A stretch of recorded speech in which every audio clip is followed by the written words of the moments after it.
ওয়াকফ সংশোধনী বিল নিয়ে তোলপাড় জাতীয় রাজনীতি থেকে রাজ্য রাজনীতি তৃণমূল মহাসমাবেশের ডাক দিয়েছে 30 নভেম্বর। আইএসএফ এর কি অবস্থা, কি বলছেন নওশাদ সিদ্দিকী, তারা কি পথে নামবেন? শুনবো তার মুখ থেকে সরাসরি। তারা কি বলবেন?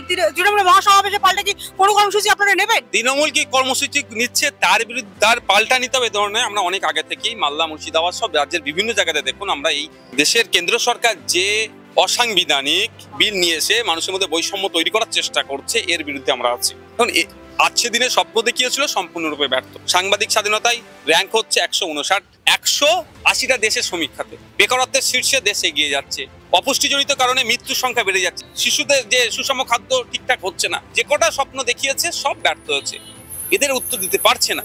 ফলে এখন হিন্দু মুসলমান একটু খেলা খেলতে হবে, যদি একটু মন পাওয়া যায়। তাই মুসলমানদেরকে জব্দ করছি হ্যানত্যান গুলো বলছে। দেবত্ব সম্পত্তি আর ওয়াকফ সম্পত্তির মধ্যে কিছুই তফাৎ নয়, দুটো আলাদা কিছুই নয়, শুধু নামটা আলাদা।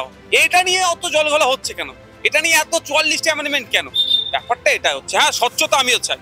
ওই 44টা অ্যামেন্ডমেন্টের মধ্যে কয়েকটা অ্যামেন্ডমেন্ট আছে যেটাকে অবশ্যই গ্রহণ করি, বা এই অ্যামেন্ডমেন্ট হওয়ার অনেক আগে আমি বিধানসভায় বলেছি যে স্বচ্ছতা আনা হোক। তো ওটা শুধুমাত্র এনে এই মানুষের মধ্যে এটা দেখাতে চাইবে, একটা বিভেদ তৈরি করবে, হিন্দু মুসলমানের বাইনারি করতে চাইছে, আর কিছুই না। বাংলাদেশে চিন্ময় মহাপ্রভু গ্রেফতার, এখানেও নানা সাম্প্রদায়িক অশান্তির বাতাবরণ তৈরি হয়ে আছে। কিভাবে দেখছেন বিষয়টাকে? কেন হিন্দু দেবদেবীদের উপর এত আক্রমণ? দেখুন, হিন্দু দেবদেবীদের উপর আক্রমণ কোনোভাবেই মেনে নেওয়া যায় না। মসজিদের উপর আক্রমণ কোনোভাবেই মেনে নেওয়া যায় না। মন্দিরের উপর আক্রমণ কোনোভাবেই মেনে নেওয়া যায় না। মানুষের যে ফান্ডামেন্টাল যে রাইটস আছে, সেখানে আপনি ধর্মীয় পালনের পূর্ণ স্বাধীনতা আছে, সেখানে কেউ হস্তক্ষেপ করুন।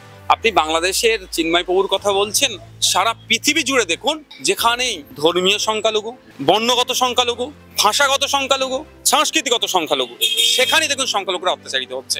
আপনি আমেরিকায় চলে যান, কালো চামড়ার মানুষরা সাদা চামড়ার মানুষদের দ্বারা কিভাবে অত্যাচারিত হচ্ছে, এই অত্যাচারের শিকার হচ্ছে যারা সংখ্যায় কম। আপনি ইন্ডিয়ায় কদিন আগে দেখুন না, উত্তরপ্রদেশে কিভাবে একটা মসজিদের সার্ভে করার নাম করে পুলিশকে দিয়ে গুলি চালিয়ে 4 জন মারা গেছে, 3 জন স্পট ডেড হয়েছে। আরে ওখানে টায়ার গ্যাস ছিল, আপনার জল কামান ছিল, অনেক কিছু ছিল, লাঠি ছিল, সেটা করতে পারতো, কিন্তু দেখছি ওপেন ফায়ারিং করছে। এর থেকে বোঝা যাচ্ছে শুধু ইন্ডিয়া, বাংলাদেশ, পাকিস্তান এরও না, সারা পৃথিবীর সংখ্যালঘুরা অত্যাচারিত হচ্ছে।